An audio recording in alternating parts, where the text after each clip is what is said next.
नमस्कार, हर हर महादेव, जय भोलेनाथ। आप सभी का स्वागत है आपके खुद के YouTube चैनल पर जिसका नाम है चाचा के फैक्ट्स। मेरा नाम नितिन है। मैं यहाँ से फैक्ट्स, ईश्वर से जुड़े चमत्कार, रोचक पौराणिक कथाएं और तीसरी शक्ति के प्रकोप के बारे में बात करता हूँ। कहानी के माध्यम से समझाता बताता हूँ। और अगर आपके पास भी कुछ ऐसी कहानी है, कोई अनुभव जो आप हमारे साथ साझा करना चाहते हैं तो मुझे भेजिए, मैसेज करिए फेसबुक, व्हाट्सएप, इंस्टा या कमेंट सेक्शन में। देखिए, अभी हाल फिलहाल में मेरे पास बहुत सारा आपका प्यार आ रहा है, यानी आपकी कहानियाँ, आपका अनुभव आ रहा है। और मैं कोशिश करूँगा कि जल्द से जल्द वो हर कहानी जो मेरे तक आई है बाकी लोगों तक लेकर आऊँ। थोड़ा सा इंतज़ार करिएगा क्योंकि आपने अभी तक काफ़ी इंतज़ार किया है। अब मैं जल्दी कहानियाँ आप लोगों के लेकर आऊँगा और शायद हो सकता है पॉसिबली हम एक दिन में 2 अपलोड करने वाले हैं। ठीक है, हो सकता है। अभी जो मैं आज आपको कहानी सुनाने वाला हूँ ये ज़्यादा पुरानी कहानी नहीं है और जिन्होंने भेजी है इन्होंने ये मानी है कि जब फ़ोन पर बात कर रहे थे तो जितनी देर फ़ोन पर बात हुई है उतनी देर इनके आंसू रुके नहीं हैं। तो कहानी को जैसा इन्होंने मुझे बताया वैसे ही कोशिश करूँगा कि आप तक आए। और एक छोटा सा मैसेज भी है मेरी तरफ से आप सभी के लिए, वो मैं चैनल के इंट्रो के बाद बताऊँगा। अगर आप पहली बार आए हैं तो प्लीज़, अगर अच्छी लगती है वीडियो तो लाइक करिएगा, शेयर करिए और कमेंट में लिखिएगा जय श्री कृष्णा, आपका नाम आपकी जगह।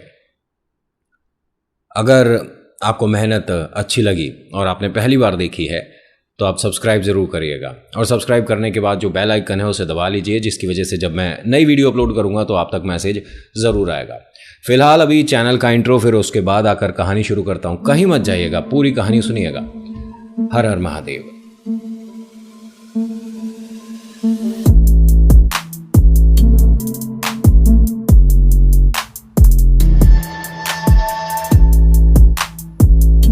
आज की कहानी शुरू करने से पहले एक छोटा सा मैसेज है।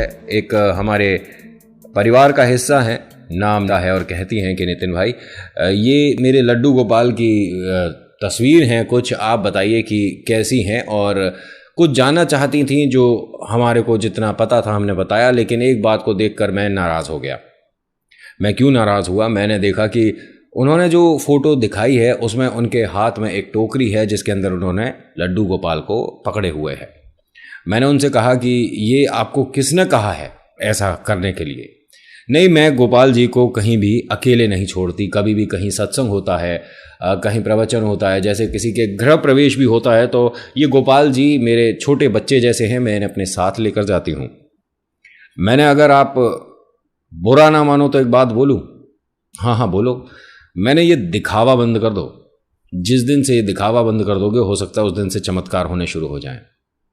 नहीं, आप ऐसे कैसे कह सकते हो? ये दिखावा थोड़ी ना, ये तो हमारी श्रद्धा है। मैंने इसी हाथ से आप भंडारा खा रहे हो, इसी हाथ से आप छोले भटूरे खा रहे हो, इसी हाथ से आप ना जाने और दुनिया भर के काम कर रहे हो, और उसी हाथ से आपने लड्डू गोपाल को पकड़े हुआ है। जब आप बाजार में होते हो तो आप क्या हाथ नहीं बदलते? ये एक ही हाथ में घर से चलते हैं और वहाँ तक भाई बीच में फ़ोन आ जाता होगा तो आपने इस हाथ से उस हाथ कर लिया। लड्डू गोपाल को आप मतलब क्या झूला झुला रहे हो? क्या कर रहे हो आप? जितने भी लोग ये काम कर रहे हैं, मेरी हाथ जोड़ के विनती है कि आप ईश्वर को इस तरह से धूप में, बारिश में या आपकी लग्जरी गाड़ी में लेकर घूम नहीं सकते हो। उनके लिए जो स्थान निर्धारित किया गया है वहाँ सम्मान पूर्वक उन्हें विराजमान रहने दीजिए। ये क्या है कि मैं यहाँ जा रही हूँ तो लेकर चली गई, मैं वहाँ जा रही हूँ तो लेकर चली गई? ये मजाक मत समझिएगा, मैं सीधे शब्दों में बोलूँगा, इसे दिखावा बोलते हैं। बात बुरी लग रही है? लग रही होगी क्योंकि आप काम गलत कर रहे हो। अगर गलत करोगे और कोई उसे बताएगा, समझाएगा तो बात बुरी लगती है और होता है। सच्ची बात अधिकतर मीठी नहीं होती। मैं ये नहीं कहता कि मैं बहुत सारी बातें जानता हूँ ईश्वर के प्रति, लेकिन कुछ तो जानता हूँ, और जहाँ मैं गलत नहीं होता वहाँ पीछे तो हटता नहीं। अभी फिलहाल कहानी, आज की कहानी शुरू दिल्ली से होगी और पहुँचेगी निधिवन। सही समझे? दिल्ली का एक परिवार जिसमें जो बेटा है इसकी बस 1-1.5 महीने में शादी होने वाली है। शादी तय हो चुकी है और जो लड़की है ये एक बहुत बड़ी कंपनी में बहुत अच्छी पोस्ट पर है। ये जो लड़का है ये भी अच्छी पोस्ट पर है और माता पिता रिटायर्ड हैं लेकिन पढ़े लिखे हैं। हाँ, गवर्नमेंट जॉब है दोनों का, मम्मी पापा का, और ये दोनों अब रिटायर हैं। ये जो लड़का है जिसकी शादी होने वाली है, इसके अंदर एक खासियत है। ये खासियत क्या है कि ये माहौल देखकर भगवान की बात करता है। हाँ भाई, अभी सावन चल रहा है तो महादेव का भक्त बन जाएगा, बाबा श्याम की कोई टोली जा रही है तो जय श्री श्याम हो जाता है। जो भगवान सामने आते हैं, मतलब ये दिखावे वाला आदमी है, साफ सीधे शब्दों में बता रहा हूँ। इसे मंत्र उच्चारण नहीं आता, इसे पूजा करनी नहीं आती, इसे कायदे से हाथ जोड़कर सिर झुकाना नहीं आता, लेकिन अपने आप को ईश्वर का सबसे बड़ा भक्त दिखाने से कभी कभी चूकता नहीं है। क्यों? इसके पीछे बहुत बड़ा कारण है। वो ये कि भाई जो इस कंपनी के मालिक हैं वो कान्हा को बहुत ज़्यादा मानते हैं। कन्हैया ये मानिए कि उनके लिए उनके बेटे समान है। और ये भाई साहब गलती से एक कन्हैया का जहाँ जागरण भव्य कीर्तन हो रहा था वहाँ मिल गए, तो दिखावे के तौर पर मैं तो इनको बहुत मानता हूँ और ऐसा और वैसा। और भाई साहब अगले दिन इंटरव्यू हुआ और कन्हैया की बदौलत इनको भीख में वो नौकरी मिल गई। मेरे आज शब्द थोड़े से कठिन होने वाले हैं, कड़क होने वाले हैं, तो दिल पर जरा हाथ रख के सुनिएगा आज की कहानी। माँ बाप ने कहा कि तूने ये काम गलत किया है। उन्हें, जिनको अपने ईश्वर पर इतना विश्वास है, तूने ढोंग में गलत बात के साथ ये बता दिया कि तू उनका बहुत बड़ा भक्त है, जो कि गलत है। तो ये भाई साहब क्या बोलते हैं कि मुझे आज नहीं तो कल नौकरी तो मिलनी ही थी, तो अगर थोड़ा सा झूठ बोलकर नौकरी मिल जाती है तो इसमें बुराई क्या है? कोई बात नहीं। माता पिता ने कहा कि हमारे समय में काबिलियत देखी जाती थी, आज की डेट में सिफारिश और आदमी कितना चतुर चालाक है ये देखा जाता है। अब तुम्हारा हमारा वक्त नहीं है, जैसा बेटा कर रहा है और इसे उचित लग रहा है तो करने देते हैं। ये माँ बाप की पहली गलती थी कि यहाँ इसका हाथ पकड़ लेना चाहिए था, लेकिन इसे फ्री छोड़ दिया। इनके घर में इनकी एक छोटी बिटिया भी है। वो ये मानिए कि इस पूरे घर का एक ऐसा लाडला बच्चा है जिसे देखकर हर किसी के चेहरे पर मुस्कुराहट आ जाती है।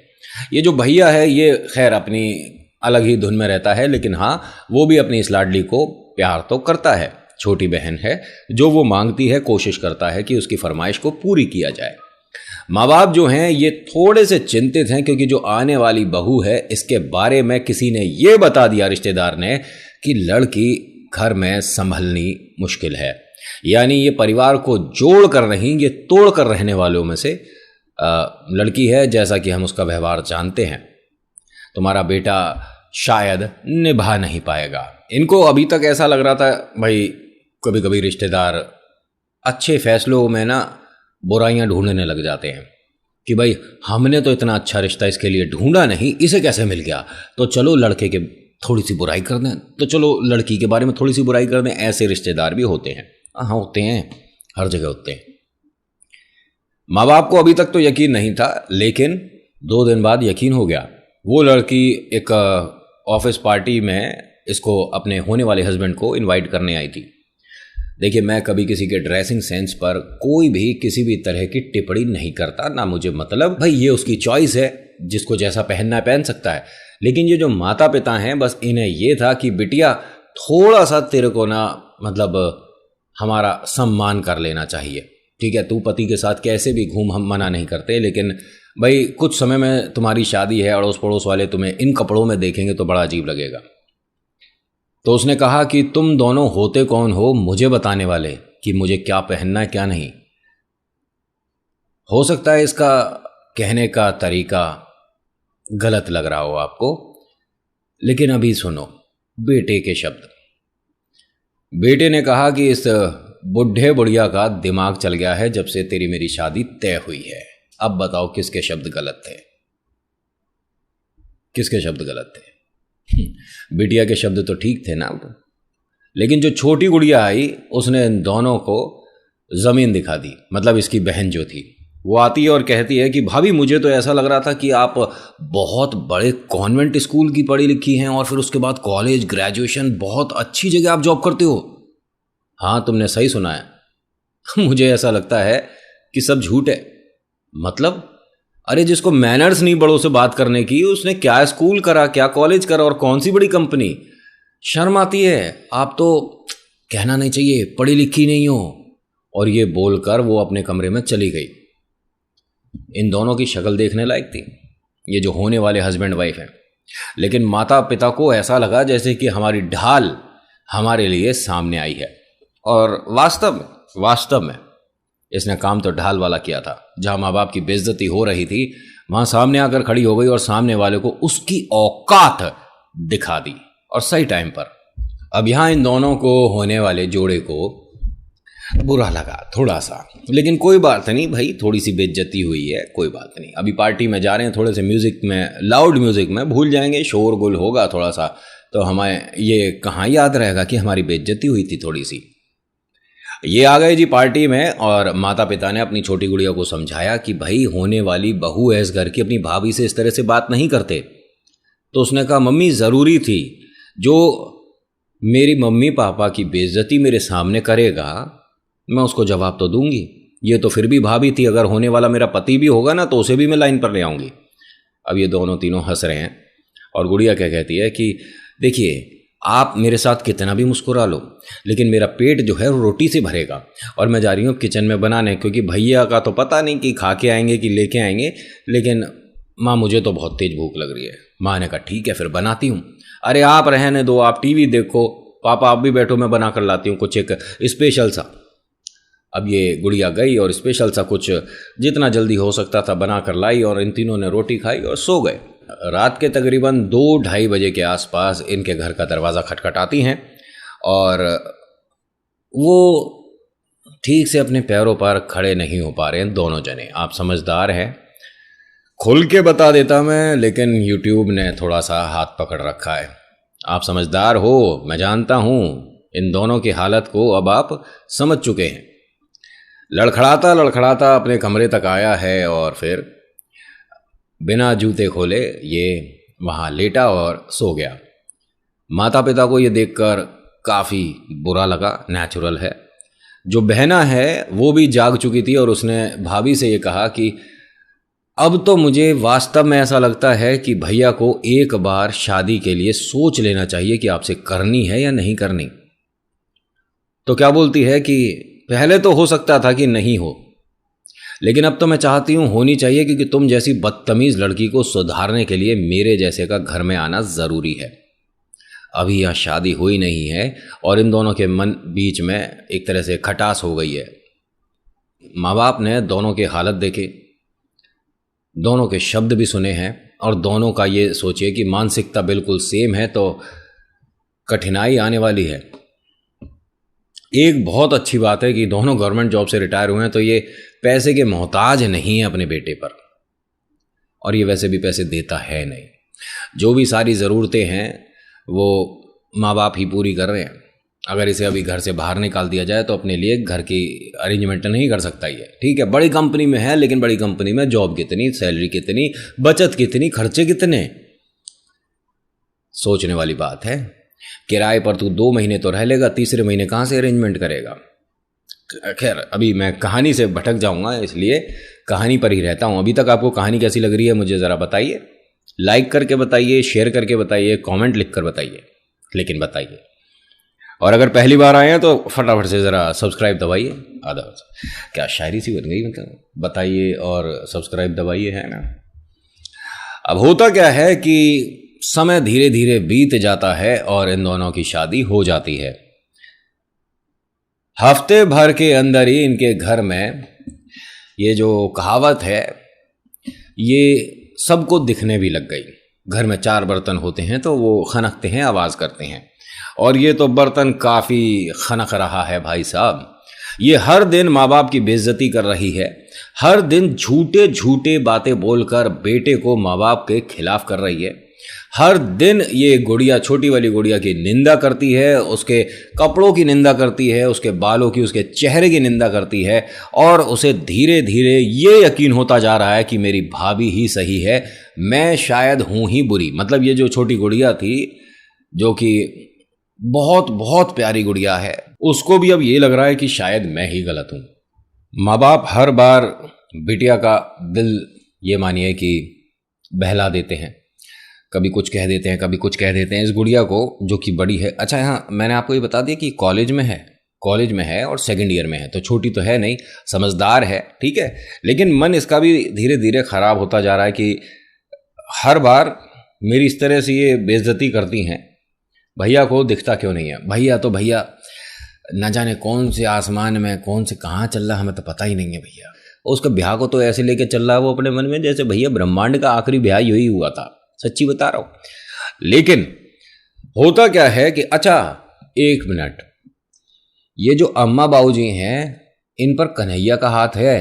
कोई भी परेशानी आने से पहले बंसी वाले इनके सपने में आकर एक तरह से हल्का सा कुछ इशारा कर जाते हैं।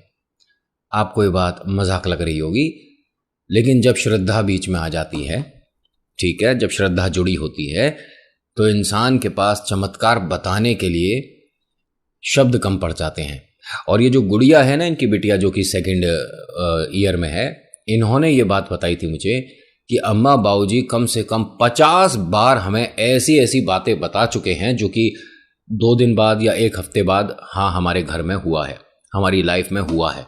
तो हमको भी यकीन हो चुका था कि बंसी वाले अम्मा बाबूजी की, मतलब इनके मम्मी पापा की सुनते हैं। माँ बाप जो हैं, अब ऐसा कोई दिन नहीं जा रहा जिस दिन रोते ना हो। खाना इनके घर में रोज बनता है। वो ड्यूटी 2 जनों की है जिनकी शादी हुई है। मैं इन मैडम के बारे में तो बात ही नहीं कर रहा। पहली ड्यूटी है अम्मा जी की जो कि बुजुर्ग हैं, और दूसरी ड्यूटी है इस बिटिया की जो कि 2nd ईयर में है। इन दोनों को ही पूरे घर का झाड़ू पोछा बर्तन वगैरह सब करने होते हैं, क्योंकि मैडम बड़ी कंपनी में बड़ी पोस्ट पर हैं। तो अच्छा लगेगा वो घर में साफ सफाई करेंगी, झाड़ू पोछा करेंगी या बर्तन वगैरह करेंगी? अच्छा लगेगा? नहीं ना। तो वो अपने स्टैंडर्ड को मेंटेन करते हुए इन सभी फालतू की चीज़ों से दूर हैं। खाना चरने के लिए, खाने के लिए नहीं, चरने के लिए सबसे पहले डाइनिंग टेबल पर आ जाती है मैडम। लेकिन बनाना इनको नहीं आता।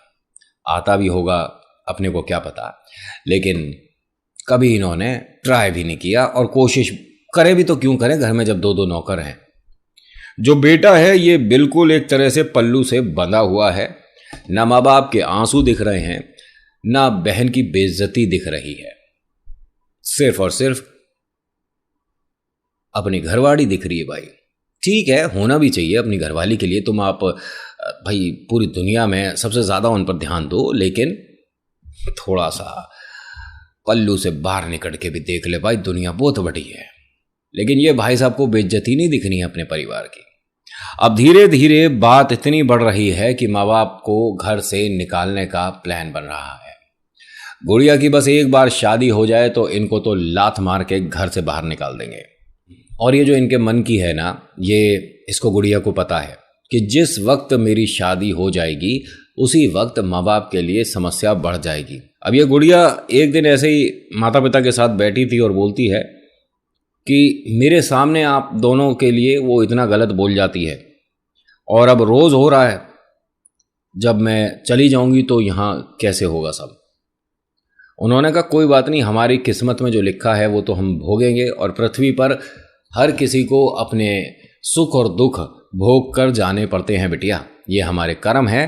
तो क्या कर सकते हैं? उन्होंने कहा कर ये सकते हैं कि या तो मैं शादी करूंगी ही नहीं, और अगर करूंगी तो ऐसे इंसान से करूंगी जो कि आपको और मुझे दोनों को साथ रखे।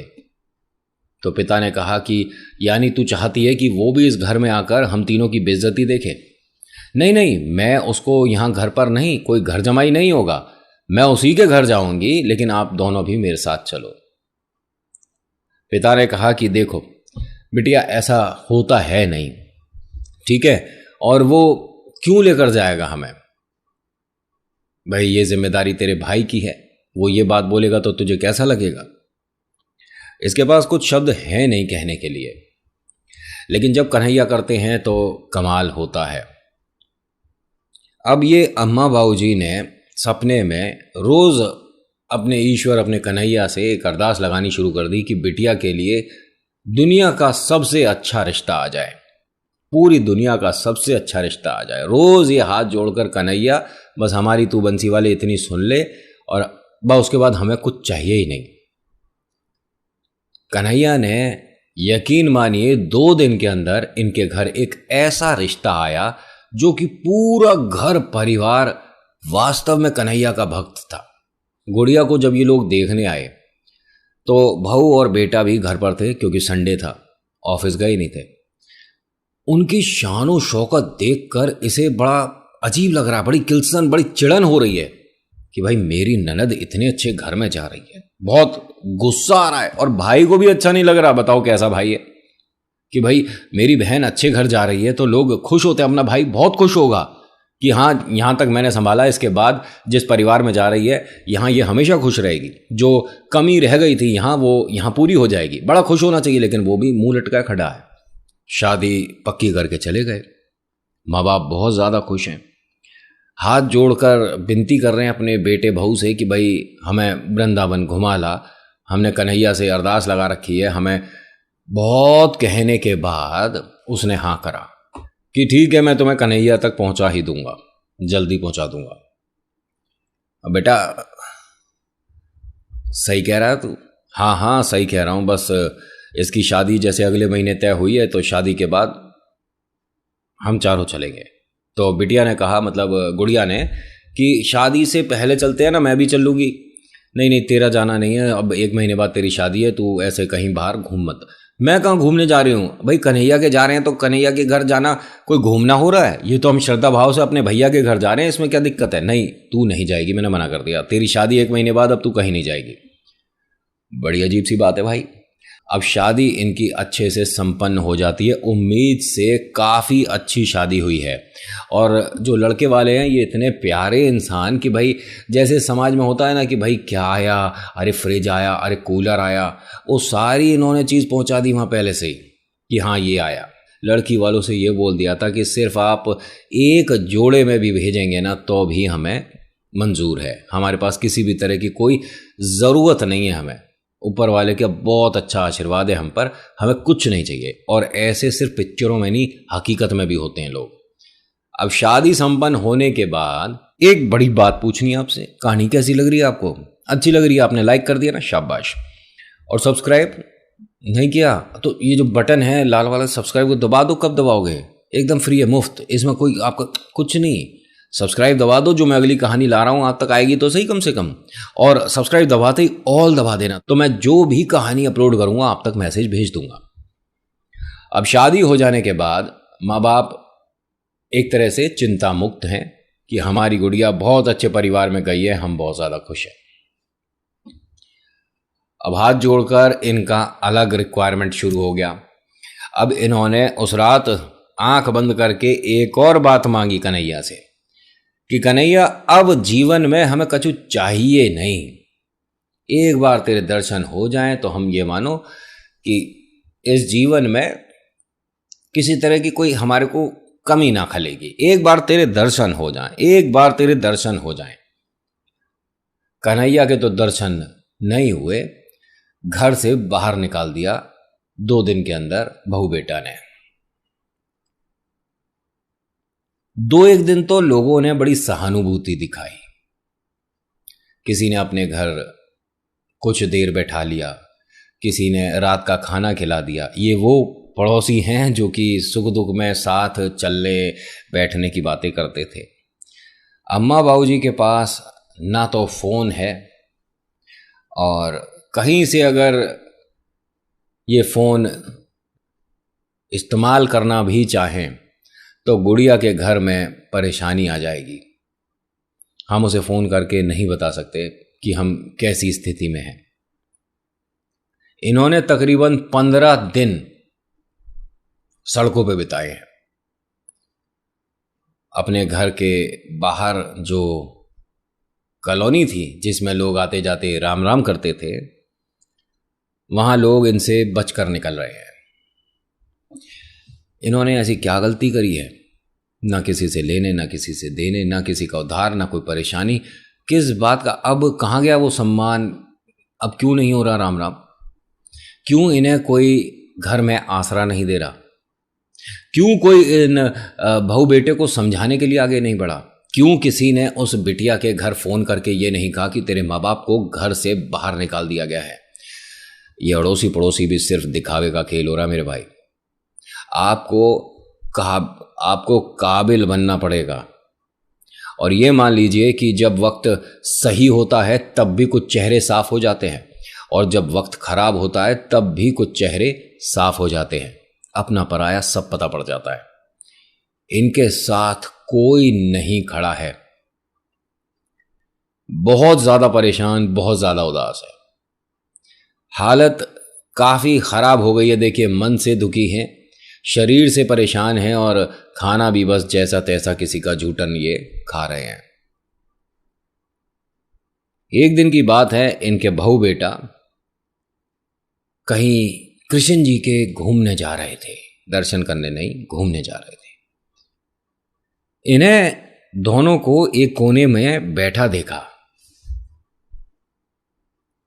तो बहू ने ये कहा कि भाई ये आसपास ही रहते हैं, इन्हें गाड़ी में बिठाकर कहीं दूर छोड़ दो तो नाक भी नहीं कटेगी और हमारे को बार बार इनका चेहरा भी नहीं देखना पड़ेगा।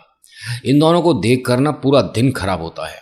ये बहू के शब्द थे, और बेटे ने कमाल किया। उन दोनों को गाड़ी में बिठाया जबरदस्ती और कहता है कि मैं तुम्हें तुम्हारे भगवान के घर लेकर जाऊंगा और वहां से तुम वापस कभी नहीं आ पाओगे। इन दोनों ने पहले अपने बहू बेटे को देखा तो बेटे के सिर पर हाथ रख दिया माँ ने, और ये कहा, बेटा खूब खुश रहे, कैसा है तू? जो सड़क पर 3 दिन से भूखी है, ये अपने गाड़ी में, आलीशान गाड़ी में बैठे बेटे से पूछ रही है, बेटा कैसा है तू? जो कि इन दोनों को फेंकने जा रहा है कहीं। ये पहुंचते हैं भाई साहब निधिवन, ठीक है, और वहां जाकर माँ बाप को अपने ये 10-15 दिन याद ही नहीं रहे, क्योंकि वो तो आप जानते हो, वो तो ऐसा घर है कि ये तो प्रभु का घर है, खुद आते हैं। और ये तकरीबन 12-1 बजे पहुंचे हैं निधिवन में। वहां लोगों से इन्होंने बातें सुनी, कन्हैया आते हैं, ईश्वर आते हैं, सच में हाँ, लेकिन उसके बाद जिसने भी उनके दर्शन करे हैं उसके साथ समस्या हो जाती है, क्योंकि ईश्वर में इतना ऑरा, उनकी ऐसी पॉजिटिव वाइब्स उनमें, मतलब इंसान ये मान लो कि इतना सक्षम नहीं है कि उनको देखने के बाद वो ऊर्जा समा पाए और किसी को कुछ बता पाए। कोई बात नहीं, हमें कुछ देखना ही नहीं है दीन दुनिया में, अब देखने लायक नहीं बचा है। अगर हमने अपने ईश्वर को देख लिया तो इससे बड़ी बात क्या होगी। नहीं, आप यहाँ रुक नहीं सकते। तो यहाँ अम्मा बाबूजी ने एक प्लान बनाया कि जब सब लोग यहाँ से चले जाएंगे तो हम कहीं छुप जाएंगे या किसी बात को कहकर यहाँ रुक जाएंगे। कोशिश करके देखते हैं। बेटा बहू जा चुके हैं, मैं आपको ये बात बता दूं, वो सिर्फ यहाँ तक आए थे ना छोड़ने। वो तो बहुत समझो कि कहीं अपने घर से 2-4 किलोमीटर आगे जाकर इधर उधर फेंका नहीं, बाकायदा मंदिर में आकर उतारा है। चलो अच्छी बात है, कितनी अच्छी बात है आप भी जानते हो। अब वक्त हुआ, शाम हुई, और जैसे जैसे अंधेरा होने लगा तो इन दोनों ने कहीं कि भाई बैठ जाते हैं, छुप जाते हैं, जगह बना रहे थे। लेकिन अम्मा बाबूजी सबको दिख गए, वहाँ जो लोग घूम रहे थे, चक्कर लगा रहे थे और अनाउंसमेंट हो रहा था कि आप लोग जाएं, तो उन्होंने देखा, अम्मा बाबूजी आप यहाँ से गए क्यों नहीं, अभी तक जाओ, यहाँ रुकना सही नहीं है, आपकी सेहत पर भी बात आ सकती है, आप जाओ यहाँ से। अरे लल्ला ऐसा है कि देख, मैं तो ऐसे जाऊंगी ना, मेरा एक कुंडल गिर गया और सोने का है, मैं नहीं जाऊंगी। अब उन्होंने कहा कि अम्मा अब देखो ऐसे कहाँ मिलेगा, सुबह देख लियो, अगर कहीं होगा तो मिल जाएगा, यहाँ से कहीं नहीं जाएगा। ना ना मैं ना जाऊंगी, और तू जा अपना काम कर। अम्मा ने ऐसे थोड़ा सा डांट सी लगा दी, वो चला गया। अब बाबूजी ने कहा तुमने बड़ी कमाल की बात कही है। अब थोड़ा सा ढूंढते ढूंढते अब उस आदमी के दिमाग से निकल गई और ये दोनों वहां रह गए। सुबह हुई भाई साहब, वहाँ जब साफ सफाई वाले भी आए और उन्होंने झाड़ू वगैरह करनी शुरू करी तो इन दोनों को वहाँ मृत पाया। दोनों ने प्राण त्याग दिए। बस वहाँ पर कन्हैया लिखा हुआ था, और वो भी पूरा नहीं, लेकिन दोनों के चेहरे पर एक मुस्कुराहट थी, और इनकी बात सच लगे लोगों को। अम्मा जी के हाथ में उनका कान का एक क्या कहते हैं उसे, ईयरिंग था, छोटा सा, इनके बेटे को भी पता पड़ा बाद में, लेकिन उसके पास पछताने के अलावा कुछ नहीं बचा।